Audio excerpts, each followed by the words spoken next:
I never wanted to own a home, ever. I always felt like it would keep me stuck, or I couldn't call a maintenance man, because I was coming from an apartment and I could not call a maintenance man. I had to fix everything by myself. That's what I was thinking. So I was like, I never want to own a home. Why would I do that?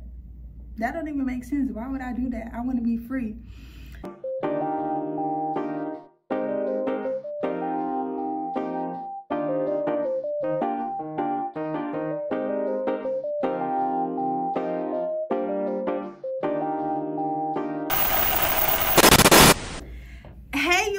Daijah Raven here. So I wanted to give y'all the inside scoop on what it took for me to purchase my first home. And let me tell y'all, it was a journey. It really wasn't easy at all. And I actually became part of the homeownership before 30 crew, but looking back, I don't even see why that was a milestone. I don't know why that's a thing. I would definitely say find your own journey. Find what works best for you. If it's home ownership before 40, if it's home ownership before 60, or if it's not home ownership at all, okay? Find what works best for you. Find your own goal, your own journey, okay? So let's get into it, y'all. Let's get into it, because I'm going to lay it all out for you. So when it comes to purchasing a home, there's typically three main factors that play into that, and that's going to be your credit score, okay, your income, and that income includes the money you make from your job or your business, as well as if you have any money saved, okay. Also, your debt to income ratio. So when I purchased my home, I only really had one of the three, okay. I had a good credit score at the time. My credit score was about 740. So I was good on that aspect. But the income, I don't even think I was making $40,000 a year when I first tried to purchase a home at all. So with that low income, my debt to income ratio, baby, it just wasn't hitting at all. And I didn't have much on my credit. The only thing I had was my student loans, as well as I had car payments. So y'all, I had to pay my car off before I could purchase a home. So my debt to income ratio would make sense, so it would balance out. So fast forward a year later, when I finally get my pre-approval for a home, my income between that time, it did not increase drastically. So I did not get a pre-approval that was really hitting on much. So it was a whole other journey to actually find a home in that price range. And I got to the point where I was like, okay, well, maybe I should get a tiny home, because clearly, I can't afford nothing out here at all. It was either very small houses or bandos. So it was a whole other journey actually finding a home that was livable. But luckily, I actually ended up finding one. But it was a fixer-upper, but it wasn't like too much of a fixer-upper. It was a lot of like cosmetics for the most part. So we ended up putting in an offer on the home and going under contract. Okay? You feel me? A girl under contract now. Okay? So once you're under contract, let's just lay out the money that you need up front.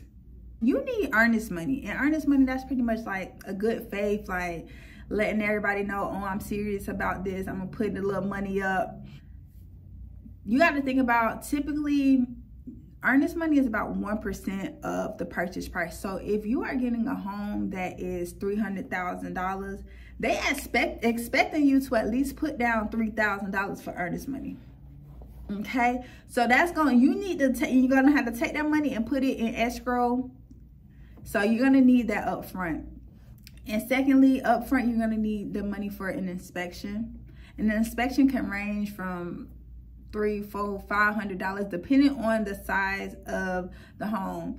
And I think maybe mine was about $350. I don't really remember, but I did have to pay that money up front. Okay.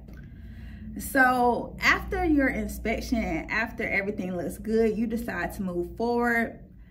I feel like for the most part, that's kind of the hard part, of finding a house and getting under contract and making sure you found a house that you could work with. You get to rolling. It gets to rolling, okay?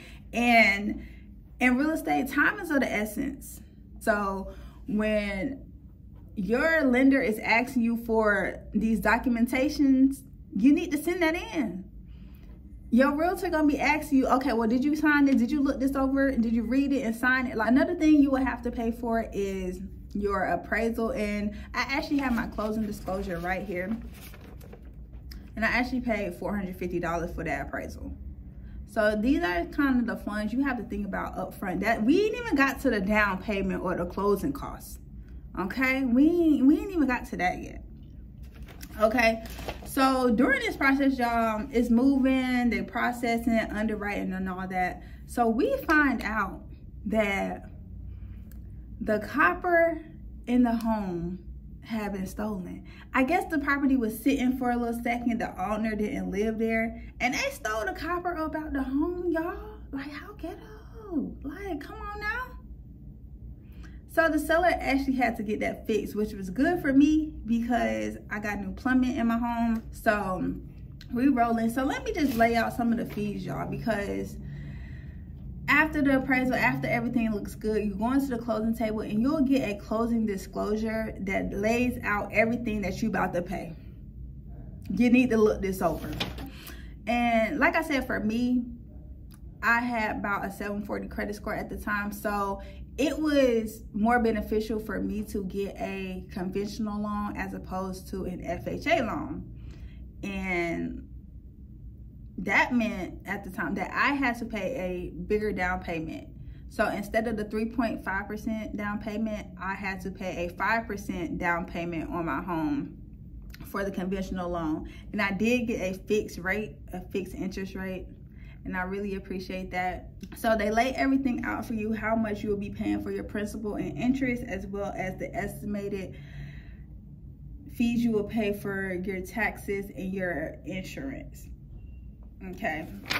And some of the fees, so I had a great realtor and she was able to negotiate closing costs with the seller. So that kind of helped alleviate some of the fees that I had to pay, because you already got to pay the down payment. Okay, so that's not including the cash to close. So because some of the fees that had to be paid, processing fee, underwriting fees, it says my underwriting fees were $795. Okay, credit report, flood certification, home warranty, a protection letter, title insurance, settlement fee. These are just fees that just it's cash to close. This is what comes with buying a house, closing on the house. Okay, other fees, homeowner's insurance, property taxes. My whole process, it was really a journey, from me having to wait 6 months to a year before I could even purchase, for me not getting approved for a lot, and finding a home was a journey in its own. Okay, y'all, because I was really ready to give up and be like, baby, I don't make enough money. But I was able to purchase a home. And the home that I purchased, y'all, it was a fixer-upper. So I got to the closing table, everything was good, but I could not move into the home. I think it was like 4 months before I even moved into the home, because work needed to be done. I got like a whole new HVAC system, and just things needed to be done on the property before I could even move in. So imagine me just got to the closing table and I couldn't even move in. I still had to pay that mortgage, baby. But I would definitely say, all in all, looking back, I do not regret it, because I honestly, y'all, for my journey, I was not educated and I never wanted to own a home ever. I always felt like it would keep me stuck, or I couldn't call a maintenance man, because I was coming from an apartment and I could not call a maintenance man. I had to fix everything by myself. That's what I was thinking. So I was like, I never want to own a home. Why would I do that? That don't even make sense. Why would I do that? I want to be free. But for me, I was uneducated. And like I said, not everybody wants to own a home. But for those that do, if you are really serious about it and you want to own a home, like, it's really possible. You can do it. You really can do it if you really want to do it. So that was kind of my overall journey. I don't regret it. I bought my home a couple years ago, and I have over 6 figures in equity. So if I did want to sell my home, which I kind of been thinking about it, y'all, no, you know, but I could walk away with over 6 figures if I did decide to sell. So if I had to do it all over again, I would make the same decision. But your journey is your journey.